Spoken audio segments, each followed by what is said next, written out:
Welcome to Dialysis Unfiltered, real talk about life on dialysis, transplant, and everything in between. Each week, we share honest stories, hard truths, and helpful tips from lived experiences. Just a heads up, we're not medical professionals. Everything shared here comes from our own journeys. This means to make sure to always check with your care team or doctors for actual medical advice or treatments. So, let's grab your seats, start your sessions, and let's plug in. Hey everybody, welcome to Dialysis Unfiltered. My name is Thiz, and I have some special people today with me. I want to introduce them. The first person is Sid. She's a moderator for my dialysis community Discord. So if you can introduce yourself, Sid. Hi, everyone. My name is Sid. Then I also have another guest, another community member of my dialysis Discord. His name is Ezra. You can introduce yourself. Hello, everyone. My name's Ezra. And then lastly, another moderator of mine. His name is Pathling, but he likes to go by Nick. So, Nick, go ahead, introduce yourself. Hi everyone, how's it going? So, I know a lot of people probably didn't see this coming. I've been talking about this podcast for a long time. So, if you're a new listener, which you probably are because this is episode 1, I want to kind of, lay out the plans of what this podcast is going to be about. It's basically my image or my vision for this is that it's going to be a podcast by people who've been on dialysis and who's been affected by it, and kind of, have a place where we can, talk and, outreach to a bunch of people who are also either on dialysis, expecting to be on dialysis, or just, a caregiver or somebody like that, So we're going to start off by, talking about, our own personal stories. You know, like I said before, my name is Thiz. I've been on dialysis for almost 6 years.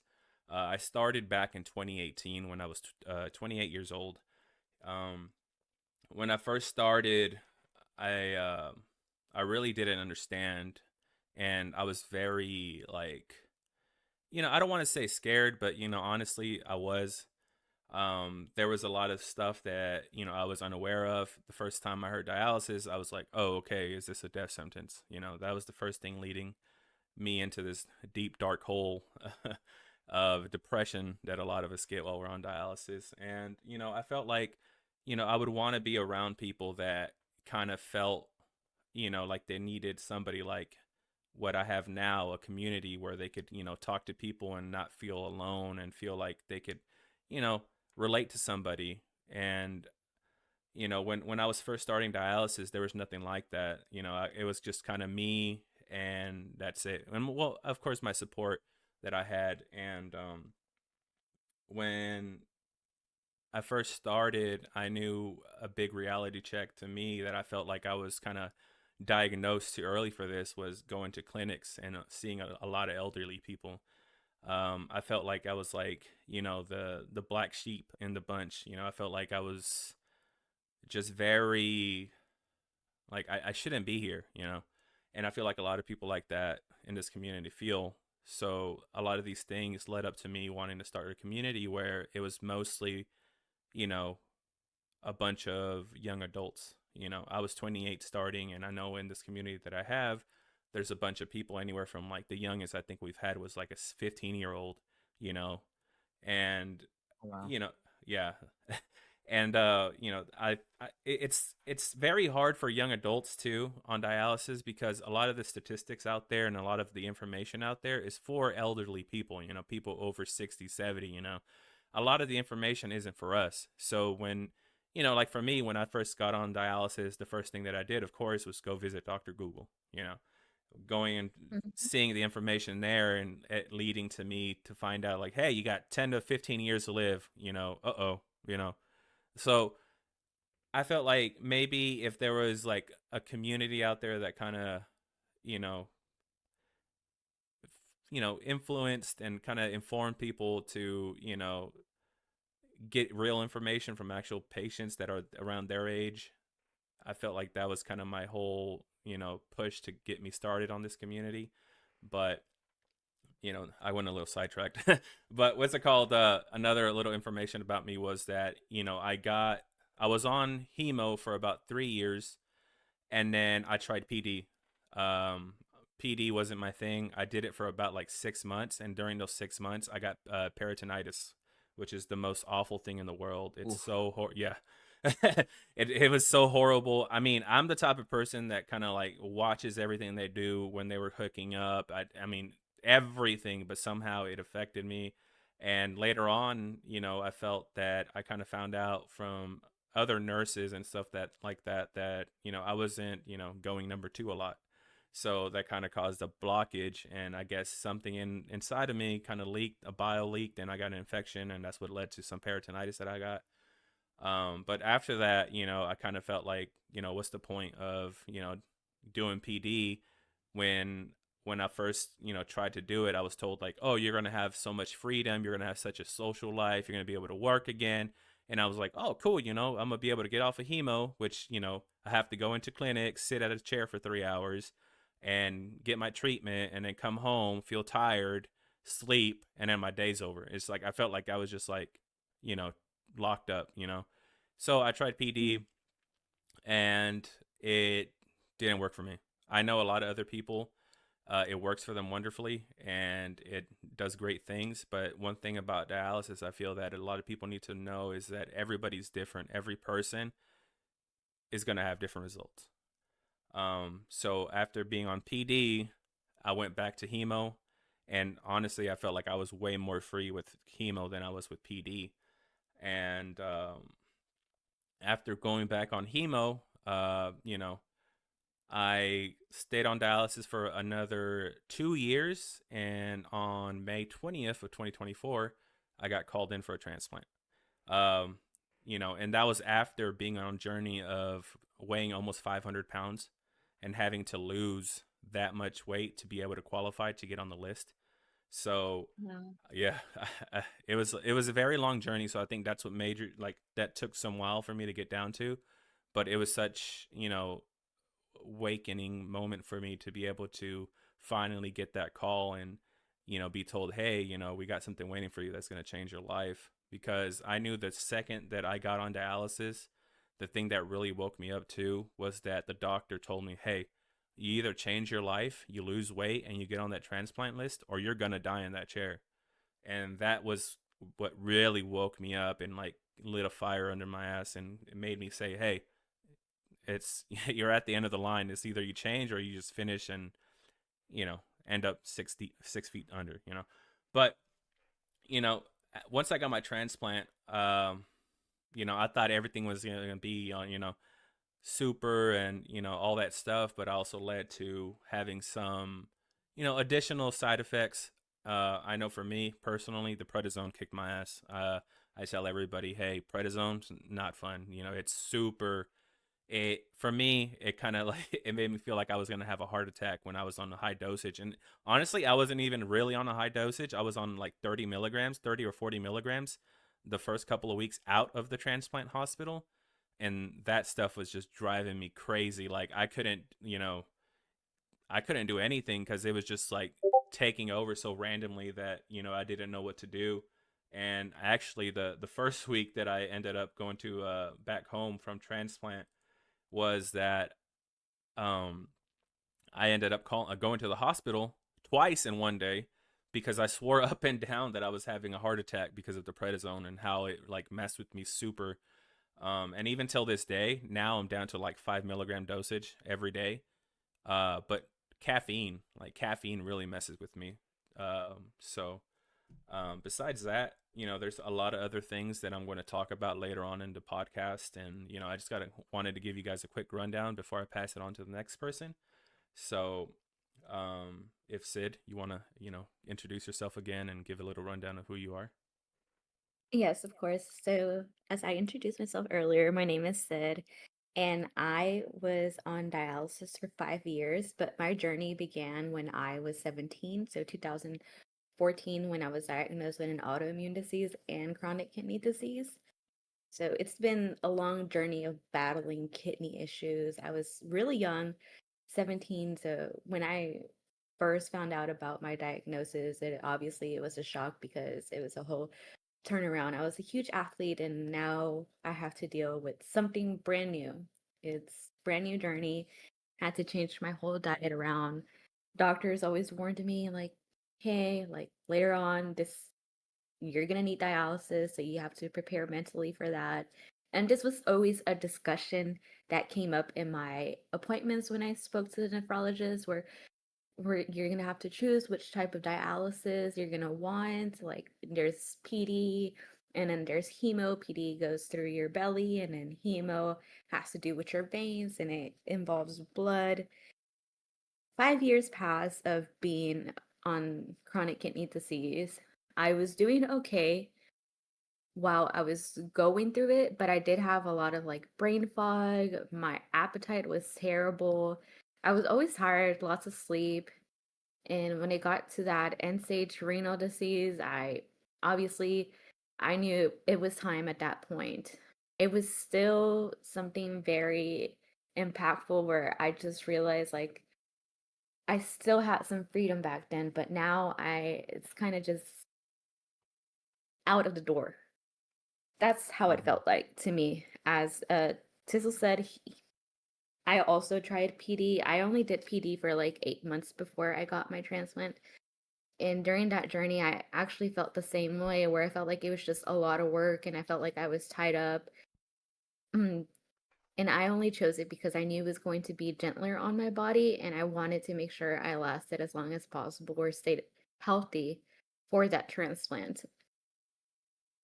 I was on hemo for 4 years, and I felt like I had more freedom with hemo than I did with PD, and I felt a lot better. And something unique that I learned while I was on hemo was that it does a better job at cleaning your blood.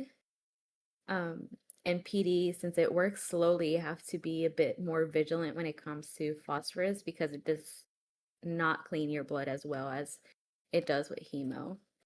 Uh, it was definitely something unique to experience both types of dialysis, and the fact that I went with hemo first kind of just validated what would be best for me if this kidney ever just shuts down. That's just kind of where my personal journey stands at right now. Obviously, as this podcast goes further, I would like to go more into the whole roller coaster. So for now, I'd like to pass it on to the next person. So before we pass it on to Ezra, Sid, so would you Mhm. feel like you were kind of pressured when when you first started, dialysis? Did the nurses or the doctors tell you, hey, get on PD because it's way better for you? You're gonna feel like life is super and it's gonna be easier than coming into clinic and all these things. Anything like that for you?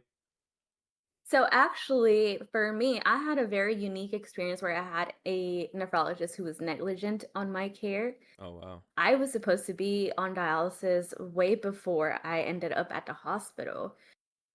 When I ended up at the hospital and they told me I needed dialysis immediately, they actually were arguing outside of my room because the doctor that was under my care was negligent and didn't tell me that I needed dialysis. And I had been going to the hospital back and forth to the ER, just getting blood transfusions, when the whole time I should have been Ooh. getting prepared for dialysis. Yeah. Oh man. So obviously it was a huge deal, and I was traumatized because obviously I was going through so much and I was going through the whole like ESRD symptoms Mm-hmm. while I was in college, getting prepared for finals Yeah. and going through all this and also working at the same time.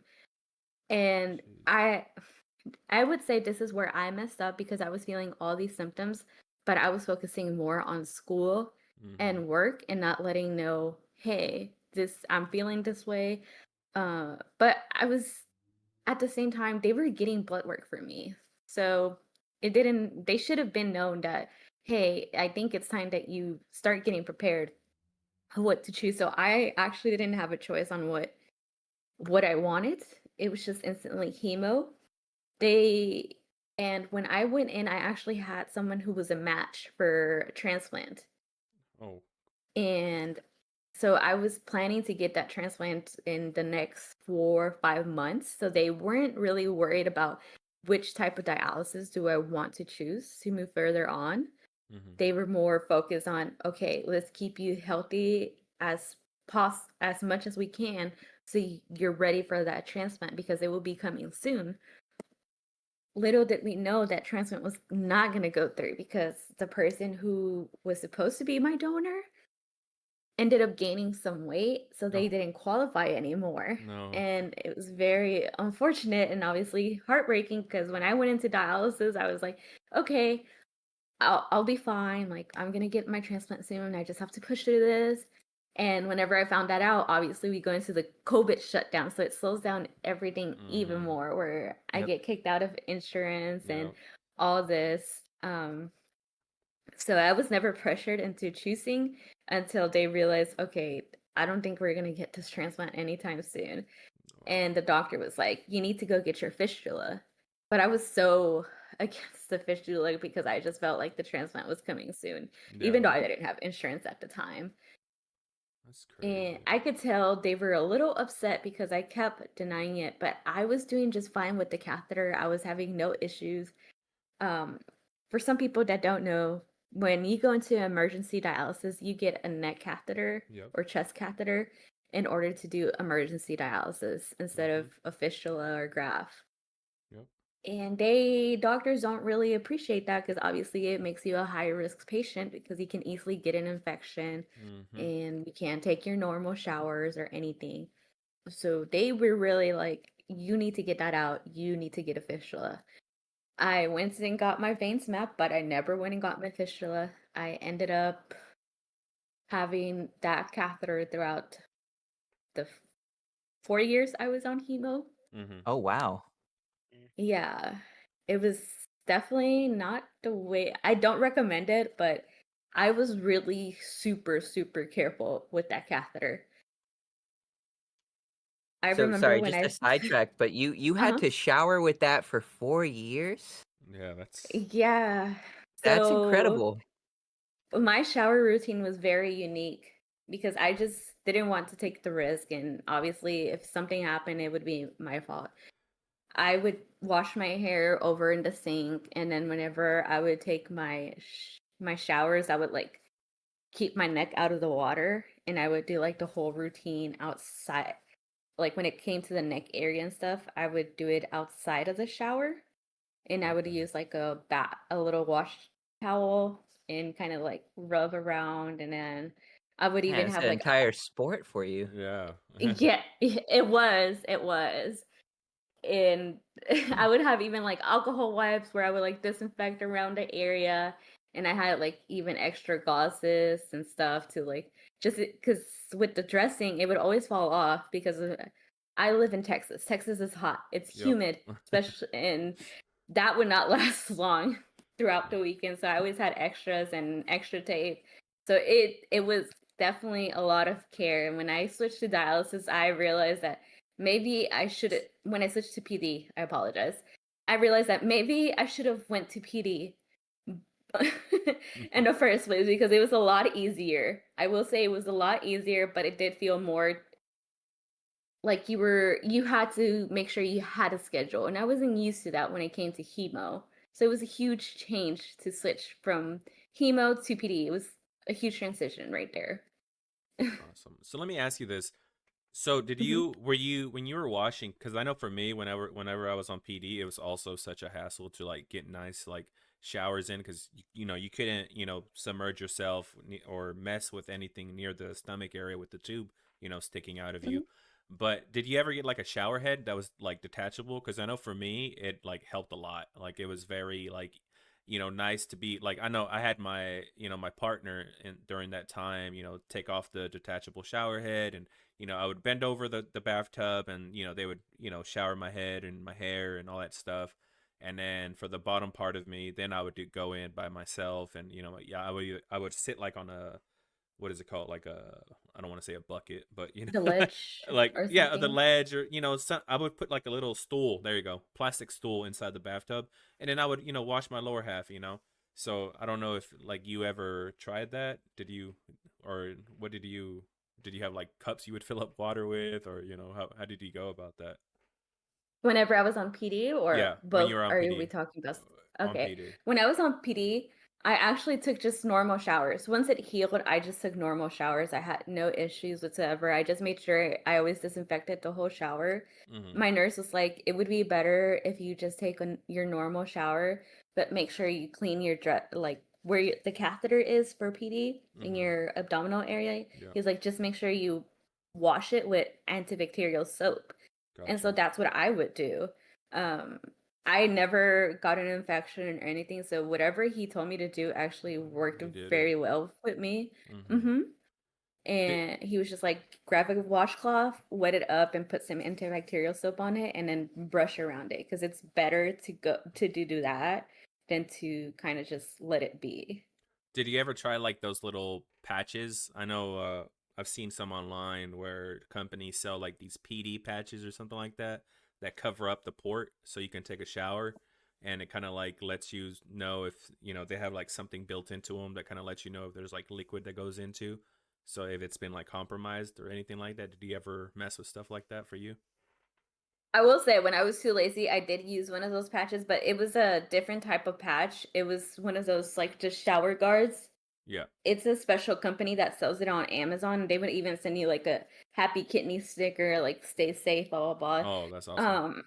Yeah, and I would put that over my dressing for my PD catheter, and Mm-hmm. I would just make sure to clean it well after I got out the shower. So I would get out the shower and then I'd go straight to my room where I'd had a mirror Yeah. where I can see exactly where my catheter is and that I'm cleaning. I would use a solution that they give everyone Uh-huh. to disinfect around there. Yeah. And I would just make sure I grab one gauze and then go one corner, another gauze and go the other corner, and then third.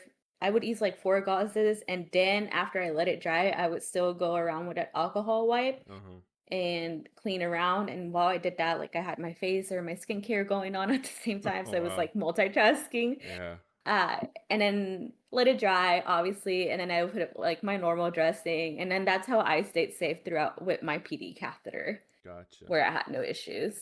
I sometimes would ghetto rig it. I would get like a garbage bag, and I would like cover up I my feel little that one. patch. Right? It's, you know, Yeah. I would sometimes run out of the thing. So, you know, I wanted to take a shower. I would grab a garbage bag, you know, cut it, and then I would like tape it all around the little hole that I had. Yeah. And I was like, you know, Walmart yeah, Walmart Walmart That's bags. bags, crazy. cut them open, put it around, like, because I have a fistula, put it around the arm, and when this is when I Gotcha. just had gotten it, and get the Mhm. waterproof tape and just tape both sides of Exactly. wherever the bag is, and Yep. perfect for showers. Yep. That's what I did for a little bit. I mean, for the couple of months, 6 months that I was on PD.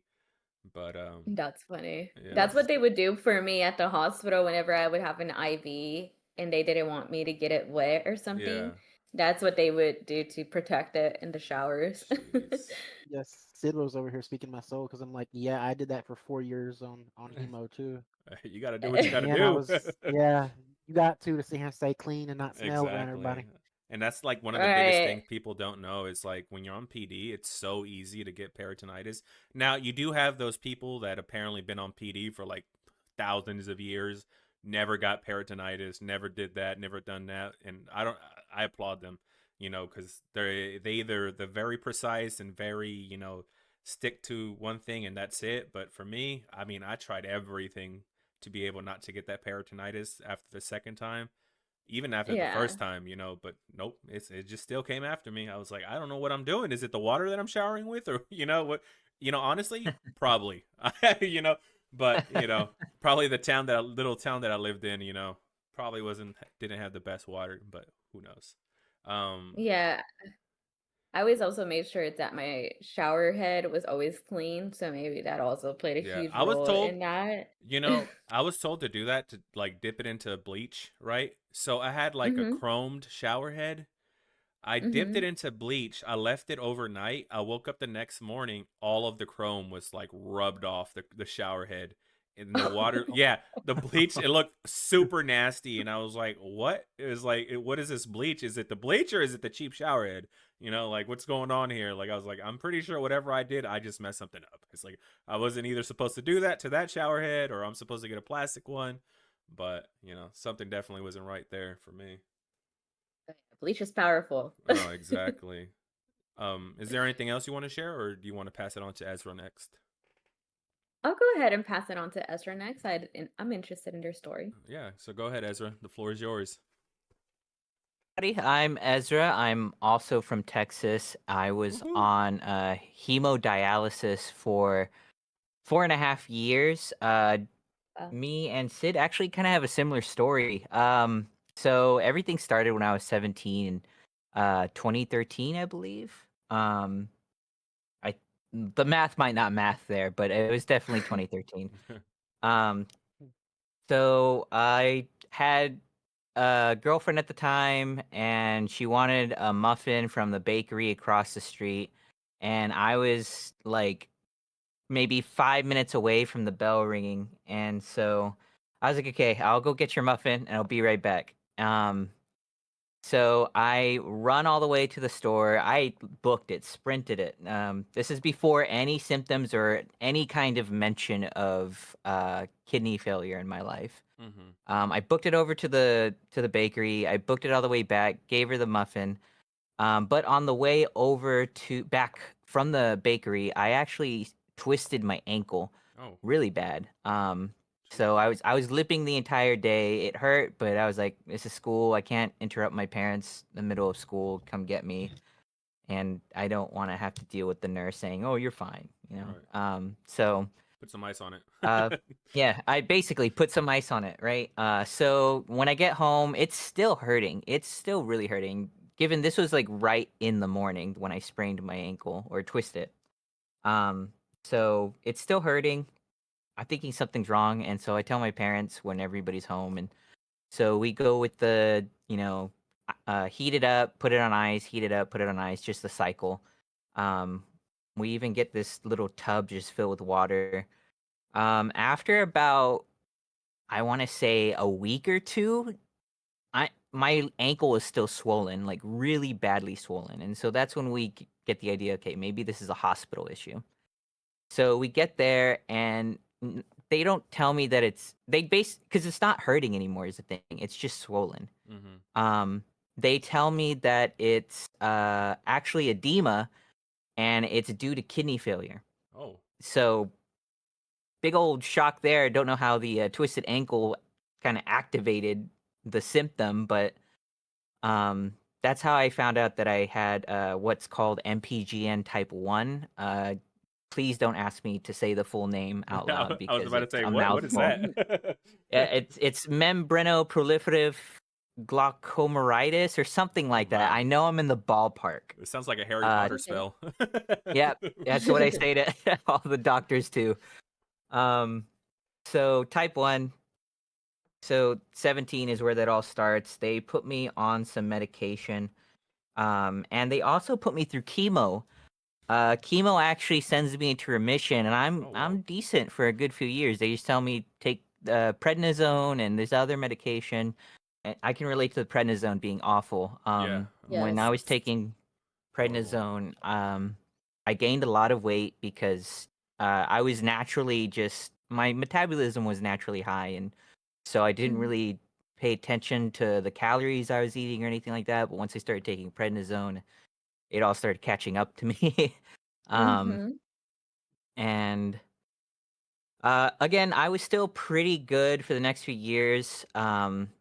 Given I was ignoring a lot of different symptoms, I don't know if it's because of the prednisone or the disease itself, but I started becoming really fatigued over everything. Mm. And this was basically me moving and getting my own life away from my parents too. So I was Mm-hmm. 17 when I was diagnosed, then 18 hit. I got out of high school, I was going to college, got my own apartment.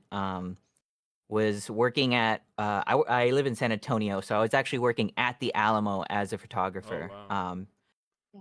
And but I was continuously getting fatigued and more fatigued and more fatigued, to the point to where I couldn't climb the stairs to my apartment without just completely running out of breath. And my Oh friends would be concerned about me. My roommates would be concerned about me. Like, normal people don't get tired like that. no, exactly. Yes. Yeah.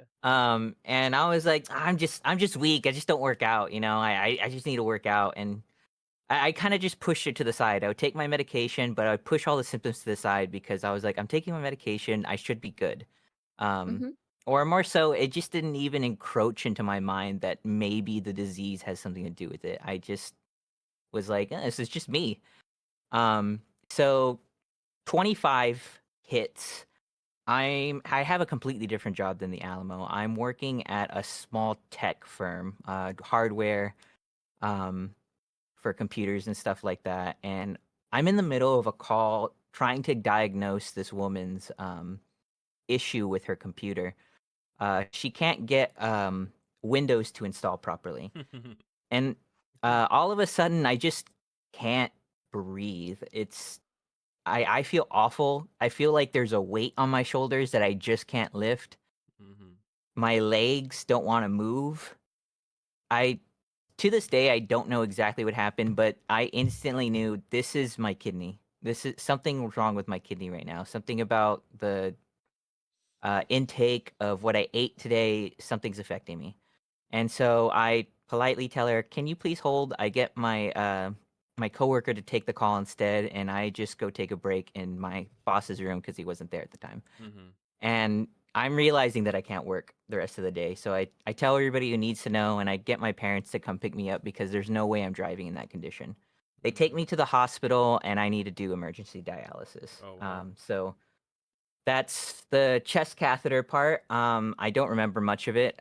They put you under and everything. Next thing I know, I wake up and there's something in my chest. Mhm. Yep. Um, that's a whole other thing too. When it comes, y'all have explained it phenomenally. When it comes to when they discuss whether or not you're going to need dialysis in the future. When it comes to emergency dialysis, you really don't have a choice at that point anymore. They just they put you with the catheter and they stick you on a hemo. Um, so that's so at 25 years old, that's when I started dialysis. I had a few donors who would offer their kidney, but it basically always came down to nobody meeting the weight requirement, which seems to be pretty popular Yeah. amongst us. Yeah. Um, Mhm. so yeah, I was out of people who were willing to donate, and I would occasionally just reach out to certain people, and some people would reach out to me too. And I think that's like the most annoying part about it is somebody reaching out and just ghosting you on the Oh subject yeah. I've completely. heard of that Oh, before. No. gone through a lot of Um, those. Yeah. yeah, it's I don't know what to describe it other than annoying Yeah. because it fills you with a bit of hope, and then after the fifth time, it's like, yeah, okay, Yeah. are you really gonna do it, or is this just another ghost situation? But yeah, that was the start of my journey at 25. Um, I didn't do any other treatments besides hemo. I didn't do peritoneal because it just I was really determined to swim. I love swimming. Mhm. As I've grown older, I've definitely kind of phased out of my swimming phase. But when I first started dialysis and they were saying, yeah, you can't submerge yourself or anything with any of these kinds of treatments, I'm like, no, I'm gonna go with the fistula because once it heals, I can go swim and I can live a normal life just Yep. with the medicine and dialysis. Scheduling dialysis was definitely a pain because I still wanted to work, and I Hmm. still wanted to go to school. So I went ahead, got my associates, interned at this place that I'm still working at now. I work with the government now. Oh, Um, nice. but I got my degree and I'm doing just fine there. But I had to organize all my classes, all of my work to be before or after the time periods of 4 p.m. to 8 p.m. because that's when I would do dialysis. Okay. I would do it for Nice shift. 3.5 hours, and there's some leeway time there to get to the places I need to get to.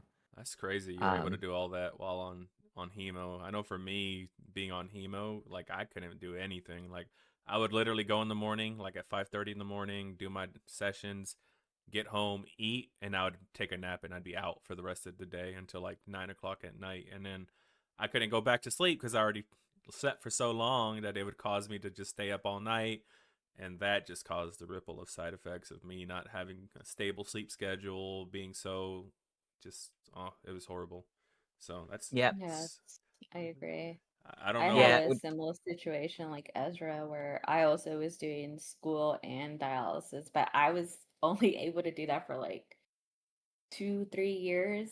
And after that, I was like, once I graduated, I took a break. I was like, I can't do this. I can't stay awake after dialysis. I can barely focus on anything or do anything correctly. So I'm Yeah. really shocked that you were able to just do it all the way through. So I That's didn't do it really all the way through amazing. for sure. So I was going through school, and once I had to start doing dialysis, they told me that well, I mean, I didn't need to tell me. When you're done with dialysis, you feel it. Um, Mm-hmm. you're fatigued. It's like a workout session, just you're sitting down. It's crazy. Yes. Um, you're tired, your mind fogged. It's awful. But after so I had taken about a year break from school, and that's when I met my now fiance. So, or I mean, I hadn't met her just then. It's we had been friends for a while, and we had gotten together pretty like after about that year we had gotten together. Mm-hmm. And so after we had gotten together and some time had went by, I started realizing this is a serious relationship. I need to Mhm. take it seriously. Yep. And what gave me the biggest push was one of my techs at Hemo. She would always talk to me about her kids and stuff like that, and we would talk about our relationships and stuff. Um, and she kind of just woke me up. She was like, "How do you plan on marrying her?" And I was like, "How do I plan on marrying her?" Like what? So, so she really woke me up because I was just kind of going through the motions of dialysis and living what I could live. Mhm. And so I decided to just kind of put the pedal to the metal, and I went back to school. Um, I got my degree while going to dialysis, and I was super terrified of looking for a job because, well, I mean, I work in programming and stuff like that, and the interviews can be kind of crazy Mhm. and annoying. Um, but what my school was offering was amazing. They were offering an internship, and if you did good enough in the internship, they would provide you a job. Mhm. And so I was like, "Oh, I'm gonna get this job." So I did all the research I could. I studied all I could. And during I got my I didn't get my degree yet. You had to go through the internship to get the degree, but I went through the internship. Um, I worked as late as I could in the internship just to get through what I could. And sure enough, they picked me to at one. They I think they picked about 5 people. I was included to actually get the position, so I was able to graduate and instantly get a job at this place. And that's what I'm kind of living on right now. I'm losing track of the story and the plot points. I've never actually mapped this out before. It's a lot. It's a lot when you start thinking about your own personal journey and how, you ended up from the start to the finish, So it's, everybody, even me when I first started, talking and introducing everybody, I was kind of felt like, where am I? It's like, and then I realized it's like, holy moly, like, I've been through a lot. It's like, geez, it's like Yeah. everybody, Yeah. everybody on this, has been through a lot, and it's just so you just don't know how to like compile it all because it's just so Yeah. many Mm-hmm. little things and little information. And that's the whole reason why I wanted to start this podcast, because I want people out there that, you know, are either unsure or they're scared, or they need to hear it from people who are going through it or have, or, anything like that in between. And, us being here, Yes. talking about it is, I feel like it's going to help a lot of people out. So, and I've never really seen any podcasts where young adults that are, on dialysis and they're telling their story. So I think we're starting a good thing here. So, if Ezra, you're done, we can pass it on to Nick. Just one last thing. anybody listening to the podcast, if you are planning to go through dialysis, or maybe you're already going through it, just uh, keep the goal in mind. You want to get a transplant, you want to get off dialysis. It can be rough some days, rougher than others, but Mm-hmm. just know that you're still alive and you're still doing good. None of this is your fault. Sid, you had mentioned earlier that you felt that you messed up by kind of pushing the symptoms away, I believe, because you started focusing on school. Personally, I don't feel like any of this is our fault or anything. You're not trained to recognize these kinds of things Right. early in life. It's talked about. You feel bad about people, or you feel sorry for people that go through these situations. It's always a this wouldn't ever happen to me kind of situation. Yep. So Agreed. when it starts encroaching upon you, it's like, wow, this is really happening. Yep. So again, you guys, it's we weren't trained to do any of this, so we're figuring it out as we go. Uh, as long as you're breathing, you got a way out. Yep. Yes, I Exactly. agree. And to add on to you, Ezra, I appreciated your story and how you said you related to mine because I had never heard anyone Yep. talk about a similar story as mine. And you going through school and trying to work throughout all it, it just put me into the perspective that I really wasn't alone and there's other people going through the same thing also. So thank you for your words of inspiration.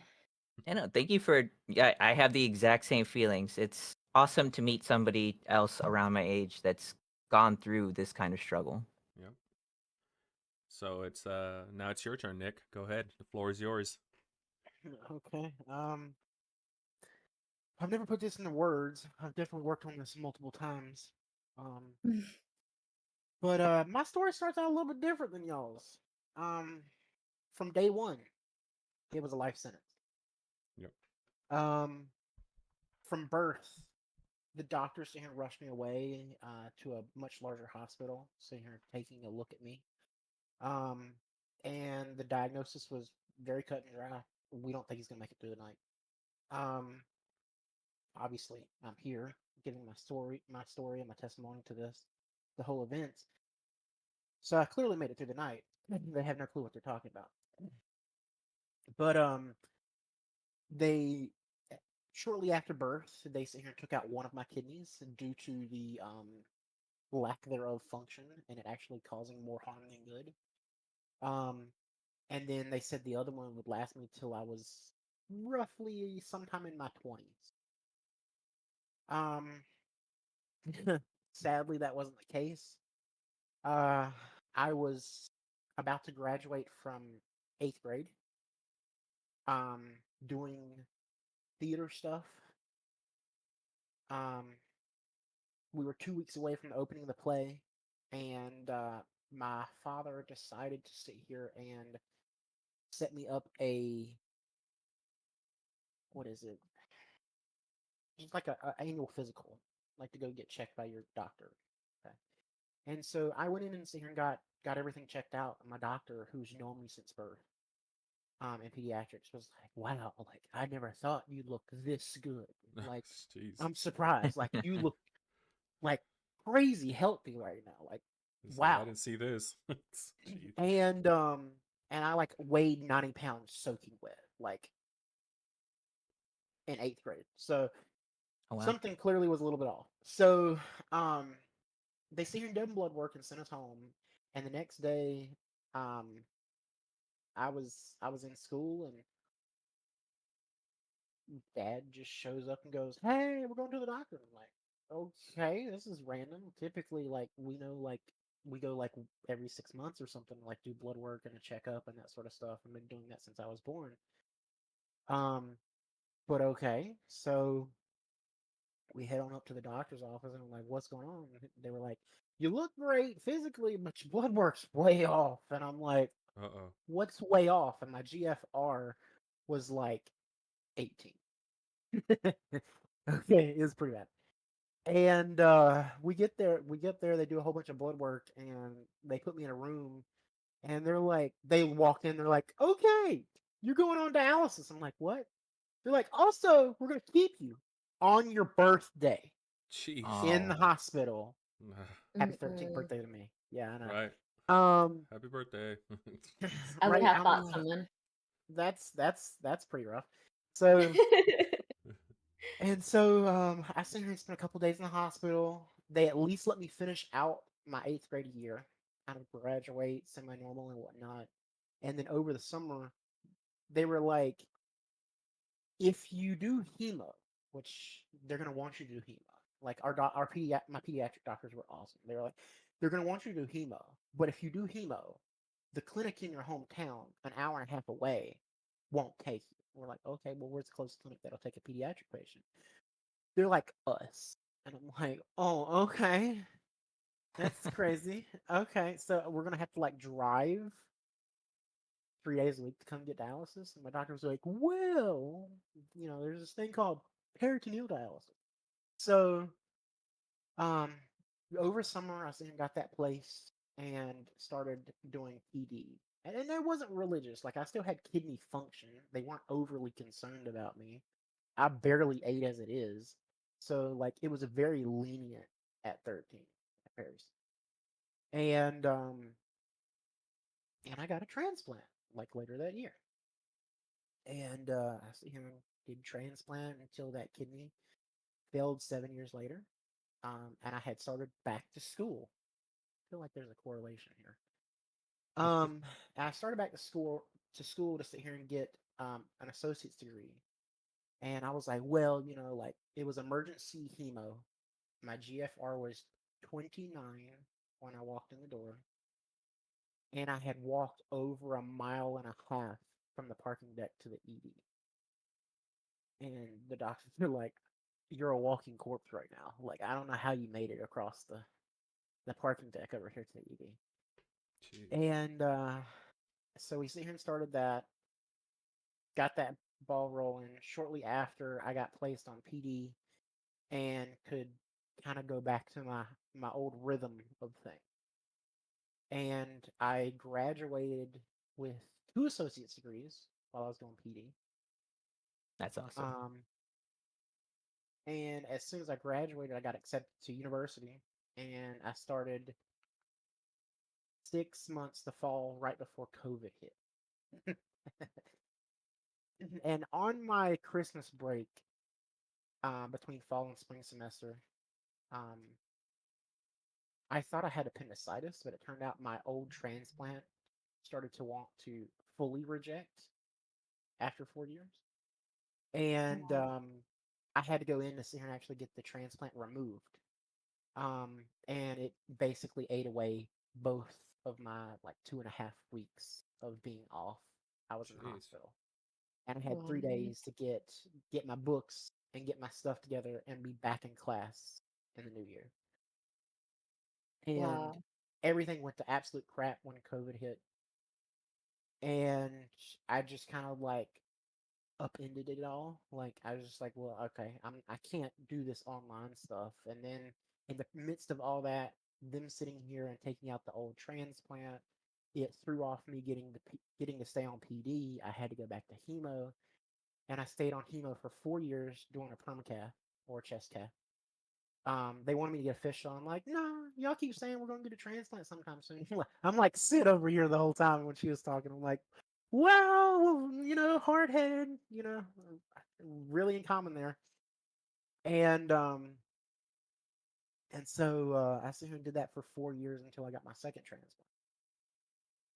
And so now I am almost 2 years out from my second transplant and doing fairly well. That's awesome. And I'm going to school for baking right now. Hopefully, you can bake That's up some good awesome. kidneys in there for us. Right. He refuses to ship me any. Right. That does bring up an interesting topic. Have you guys I mean, um you probably have heard of it, but have you guys ever looked into stem cell research for kidneys?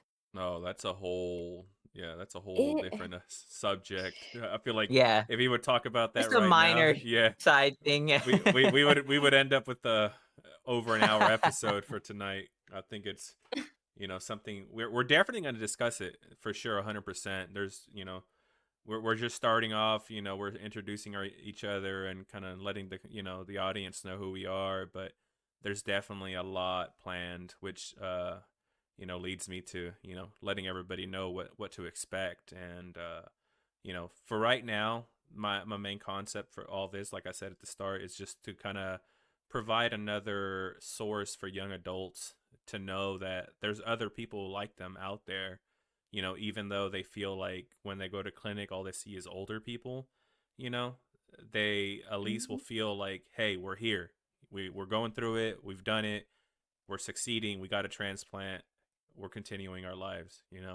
And I feel like, along with various other subjects that we will talk about, I mean, anywhere from relationships, you know career paths, other things, that people would be interested in hearing, because we all know that everybody goes through different things, so hearing different kind of perspectives about things while battling this illness that we all got given. We pulled a shitty card, but hey, we're doing the best that we can with it, right? So I uh agree. We're pushing through. And We're here. We're alive, and we're here supporting each other. And that says a lot about us. yeah, including mental illness. I mean, we're going to talk about that a lot too. And you know um, along with stuff that people don't tell us about dialysis when we're starting off, and especially being young adults. I think like a lot of these things need to be told to us before getting onto it, because all I was told is like, if you don't do dialysis, you're dead. It's like, I'm like, whoa. It's like, okay, what do it's like, of course, I expect if I don't do a treatment, something bad's gonna happen. But I would at least like to be informed about other things. But I feel like a lot of the things that I kind of figured out about dialysis and everything was kind of self-taught through myself and talking to others, Hmm. and being my own advocate. That's the biggest thing about dialysis, is like, yep. you have to be your Yes. biggest advocate for your own. You can't rely on others. Is like, if you want to get out of this chair, you gotta get out there. I know one of my doctors told me that, he told me some saying that the squeakiest wheel gets oiled, meaning that if you don't make no noise, if you don't go out there telling people, hey, what do I do? How do I get off of this machine? How do I take care of myself? What do I not eat? What do all that stuff? Well, nobody's gonna be there to help you. Nobody's gonna know. So I feel like that's also gonna be something else. We definitely have to talk about to help out anybody who's going through dialysis and needs some advice. Because starting at a young age and being told, hey, you're only alive because of a machine, or if you don't get on this machine, it's a lot. That's where Hmm. that mental depression, all that stuff gets into. And it can mess with you.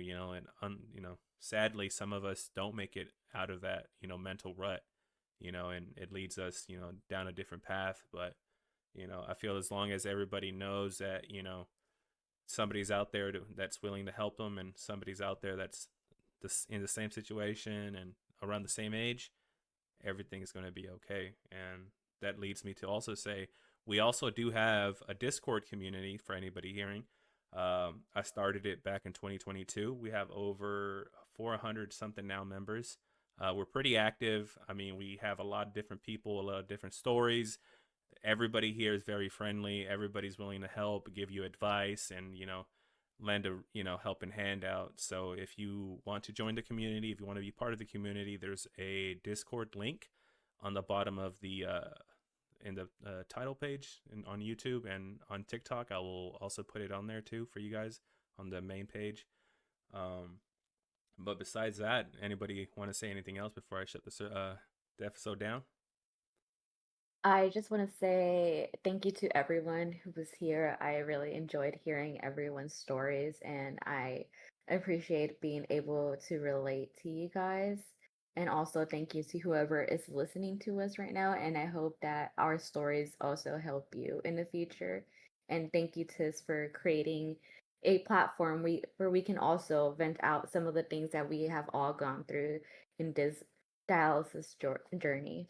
Of course, of course.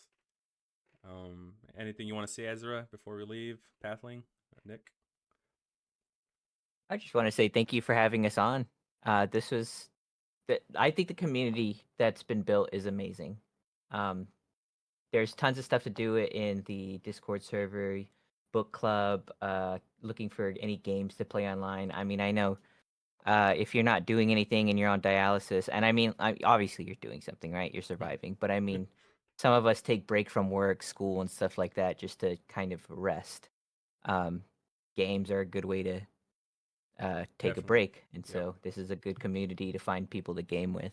Yep. And Nick, he's our event coordinator, so he's the one that always manages our events, starts game nights. He's been 2 years now, right, Nick? We've been This November will be 3 3 consecutive years. Yep, doing Woo! events every Friday. Yep, for people to come in, socialize, get their head off of things, and I appreciate him a lot for doing that for us too. So, The I best feel way to sit here and escape it is escape reality for a short period of time. exactly. Yep, I agree. that's Same. exactly. But that was it for episode 1. Like I said, we're just getting started, and I hope the audience sticks with us and gets ready for a lot of different topics. And we can it's going to go from some topics that are silly and funny to some real shit, some real stuff. But until then, everybody keep breathing, keep fighting, and remember, dialysis might filter your blood, but it does not filter your voice.